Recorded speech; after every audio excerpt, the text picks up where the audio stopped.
money and got activated. Saw that money and got activated. I saw that money and got activated. Canada Goose. Keep me wearing my cold city. I got a pole with me. Black Horse 450. Good afternoon or morning, whenever this is getting uploaded, if the world isn't over. So this video is probably gonna be a little bit funky and all over the place because I'm currently literally in the middle of filming like 3 different videos. But the last time you guys saw the E36, we were just wrapping it up with the exhaust, and we were supposed to put street miles on it, which we have. I've put 130 street miles on it so far. Technically supposed to put 500 on the clutch before we can technically abuse it. And there were some small issues and things that annoyed me about it, which I might drop a couple of those clips in here of me explaining that. But basically there was like a squeak back here that we fixed. The exhaust was too loud, and we ended up taking the muffler tip from the hard body and putting it on here, and it quieted it up some, but not enough for me. So we did get one more resonator. That's gonna be part of today's video. And then there was a few other like small things. We put a radio in it yesterday. Figured there's no reason to film me putting a radio in it. So we got a radio. There's only 2 floor speakers that work, or that are even in the car. So I got to order some speakers for the rear of the car. But we actually have a lot of parts stockpiled up for the E36. That's kind of why I took a small break from it, which depending on how things upload, it may not look like I took a small break from it. But we got quite a few parts. Not all the parts are in. There's one more part I think coming in tomorrow, but it'll be in this video. So without further ado, I'll show you guys what we bought. Okay, so this is a like a body mounted short shifter. So basically BMWs have like a circle cut out in the tunnel, and the original like shift bracket on those transmissions, actually I have a transmission sitting back here that I'll just show you real quick. Okay, so this one's broken on the other side, but you get the idea. So the normal ones, they just kind of float with a bushing here, and they also have they bolt to like a couple mounts on the transmission, and then this section of it just kind of free floats into the car. The other short shifter, or the new shifter, basically deletes this. So basically it deletes that whole bracket, and it solid mounts it straight to the body. So this clamps around the circular implant or cutout in the tunnel, and it makes it for a lot stiffer of a feel, so or a throw. So this goes into your linkage here, threads into here, and it does have some adjustment, which I might look up a couple videos to see how people set theirs, because I don't want to just guess. And then it has this really nice machined shifter, shift knob, whatever. But yeah, these are really nice, and a lot of people say that it makes these cars a lot nicer. Plus, it's really tall, which I like a lot. So this thing will be pretty tall. And yeah, so I got this because I really don't like the shifter in that car, and this will also cover up that hole, and hopefully will stop so much noise from coming into the car. So as you will see right there, if you're an E36 guy, you already know who that is probably, or if you just like drifting in general. So he sent me these bad boys right here. So you may be thinking this just looks like an average inner tie rod. Well, this is actually an extended tie rod. So basically Chelsea Denofa, for those that don't know, is a Formula Drift driver, and he's also like an E36 enthusiast. He lives and breathes E36s, and he also runs School of Drift, which all of their drift cars there are E36s, and if I'm not mistaken, they run this exact angle mod on all their cars, and he lives by it, says that it's really good for starting out. So this is supposed to get you 20% more angle over stock. And then he posts like pictures of like the degree, and it looks like you get quite a bit more angle out of the car. So that's basically the next part, which isn't a big deal, but it is something that I'm excited for. And basically, if you run these with a stock offset or width wheel, you will need a 10mm spacer, which we have here. I guess the hub bore for some reason isn't right, so I think we have to kind of grind this down a little bit to make them work, which is completely my fault.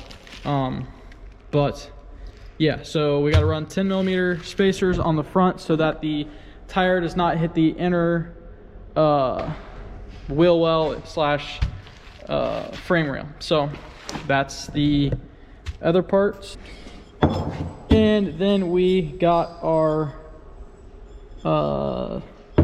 steering hub, which you may be wondering, where's the steering wheel? That is the thing that is coming in tomorrow, which you guys will see. The steering wheel was really cool when I bought it, and then the more I thought about it, it's kind of lame, but it'll work for now. If I don't like it, I'll just put it in the hard body because it does need a wheel as well. But for those that don't know, this part number literally correlates straight to the NRG hubs. It's just branded different. There was a guy that like bought both and like compared them, and they're the exact same thing. So the difference is this is literally like almost a quarter of the price of the NRG hubs. So highly suggest just buying this. It is a Chinese brand, but it's legitimately the exact same thing, same quality and everything as the NRG. So don't waste your money, just buy one of these. I did not get the quick release just because I feel like I don't need it, and it's kind of lame to spend a bunch of, I mean, if I feel like I need one, I'll buy one, I guess. But for now, we're just gonna run it hard mounted. So got that stuff, waiting for the steering wheel to come in tomorrow. We wouldn't have time to put it on tonight anyways. But oh, we have one more thing. Okay, and this is the last part that we have for today, and it is the another resonator. This one is shorter. It's only like 10.5 inches long, I believe, versus the one that's on the car is 16 inches long. I got a shorter one in hopes that we'd be able to fit it somewhere down the line and not have to take up a ton of space. So I haven't even looked under the car to see if we can fit this. I know we have enough pipe to fit it somewhere, but I'm worried about the diameter of it hitting the floor or something. So hopefully we can find a spot where we have enough clearance and we can add this into there. I think once we add this, the exhaust should be pretty quiet to the point where it still sounds good, but it's not super raspy. Yeah, so that's all the parts for today. Then once the steering wheel comes in tomorrow, we will do that. But I think first thing first is we're going to get the exhaust off the car, and then start on this in the exhaust, and then we'll save this probably for tomorrow. We may have to order outer tie rods. It just really depends if the ones on the car will free up without giving us any issues. So with that being said, we're gonna get the car jacked up and get started on all this.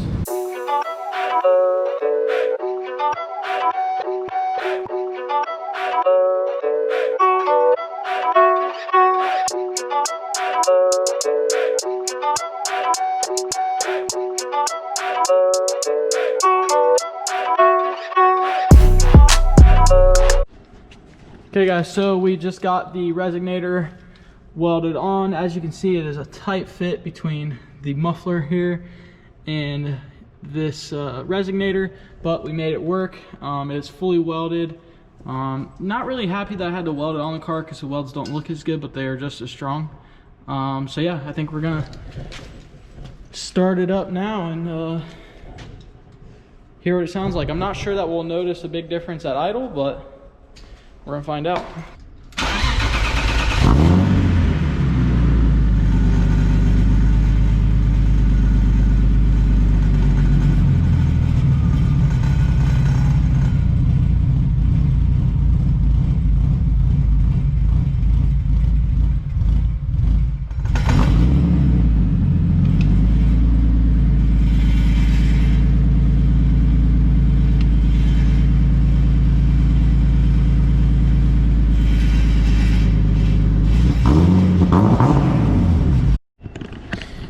So actually it quieted it up quite a bit. I didn't run it for very long because the car is lifted up like this, and I just don't like running cars when they're like that because all the oil's at the front of the pan. Not that that matters, but that and the exhaust is just dangling, and it sounded like crap because there was stuff rattling. But yeah, it actually quieted up quite a bit. So okay, so we have the exhaust completely bolted up, and it's actually lower than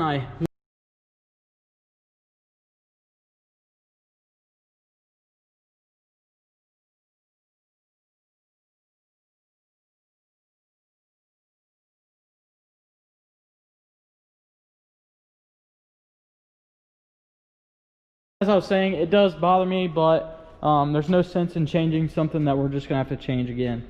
So, but the coolest part, let's move to that. The short shifter. So I don't know how well you can see in here, but look how crispy this is. So that's neutral right there. First, oh, hang on. Second, third, fourth, fifth. And I can make it shorter of a throw. The one issue we did run into though is originally I centered it up in this circle here, but it was hitting the dash right here. So we had to unscrew it and then slide it back some, and then adjust the shifter part. But to be honest, it's really not a difficult job at all. So pretty stoked on that. I think I'm gonna try and set up the suction cup in here, which I've never done, and go take it on a drive so you guys can I want to hear the exhaust, and I want to see how good this thing shifts. So I'm gonna try and set that up real quick.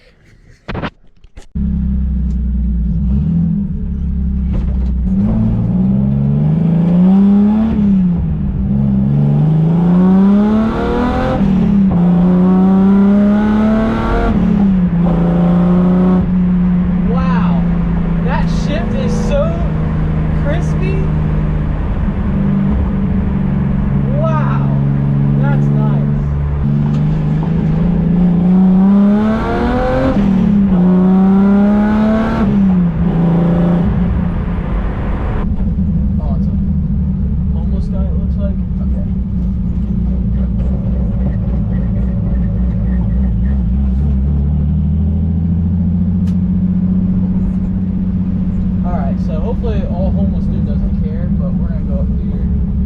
I think we're about to send our first donuts. I'm a little nervous. Alright guys, here goes nothing.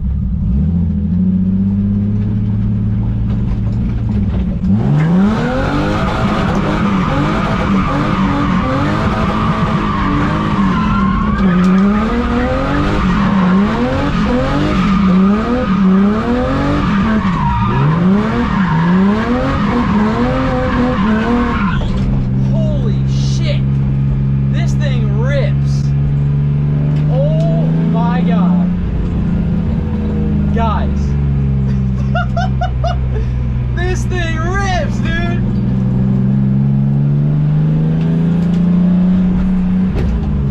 Alright, we gotta get the hell out of here. We were bouncing this thing on the rev limiter. Holy crap. Compared to the hard body, or anything that I've drifted, this thing felt like it had 1,000 horsepower.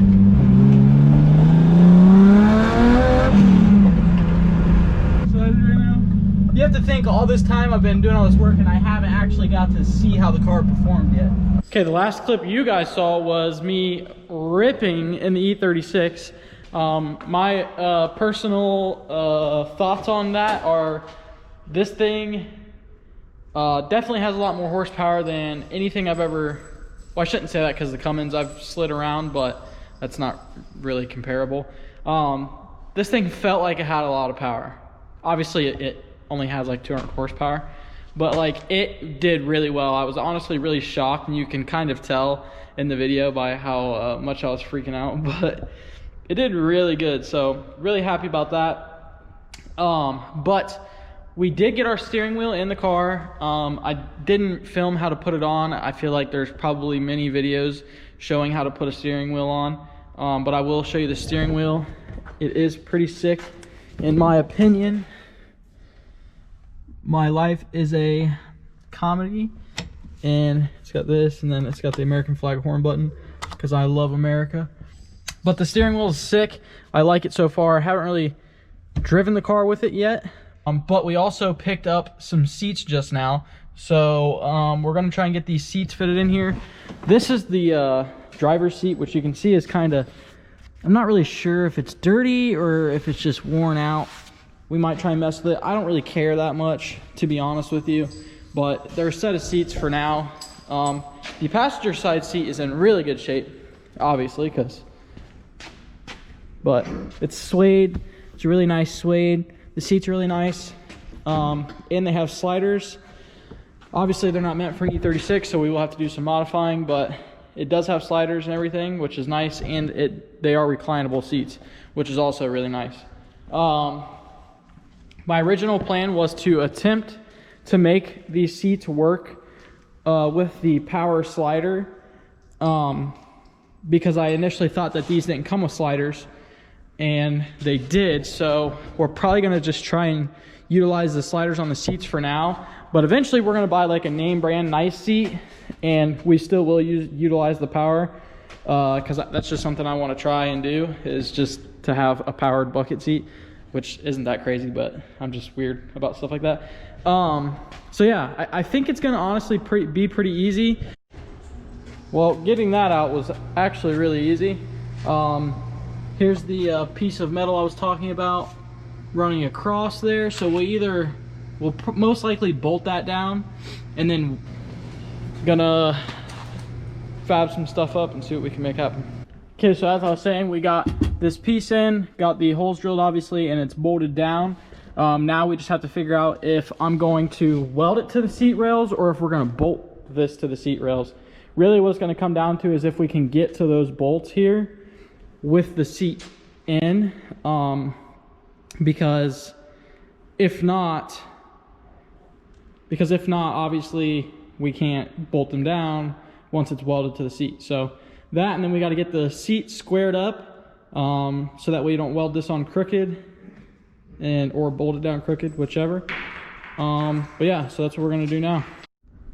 Okay, so we got the seat pretty much mounted in there. We have to make like a special bracket for over here, and put a bigger washer on the corner bolt. What we did under here, so as you can see the plate there, there's a 1-inch spacer that brings it up on both sides. Let's see if we can squeeze over there. Yeah, you can see the spacer there. It basically just bolts straight to that. So basically you would unbolt the seat rail from this piece, and then you would just probably leave this piece in here. But we're going to dismantle everything and paint it.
So we got both seats finally secured completely in.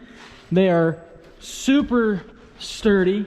The passenger seat, I think honestly ended up sitting more to my favor. The driver's seat kind of, I feel like, points down a little bit.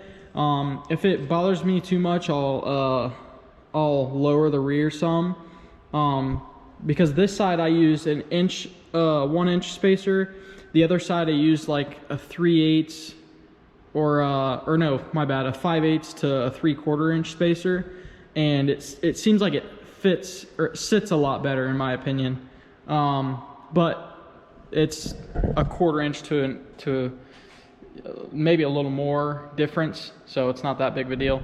But they fit in there nice. Can't ask for much more. So later down the line, we're gonna save that seat. We'll probably try and dismantle the seat and take the power slider off of it and store it for when we do get a different seat, and we'll utilize it for that.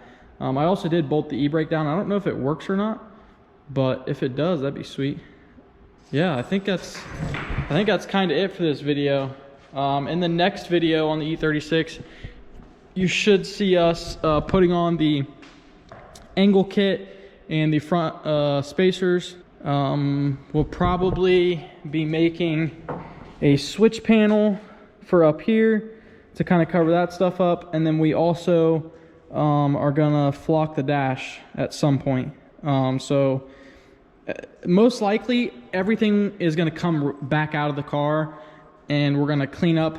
We got some stuff to address on the floor pans, and we're gonna probably bedline the whole inside of the car, flock the dash, and then I would like to get a rear seat. So if I could find a rear seat, that'd be something we'll throw in too.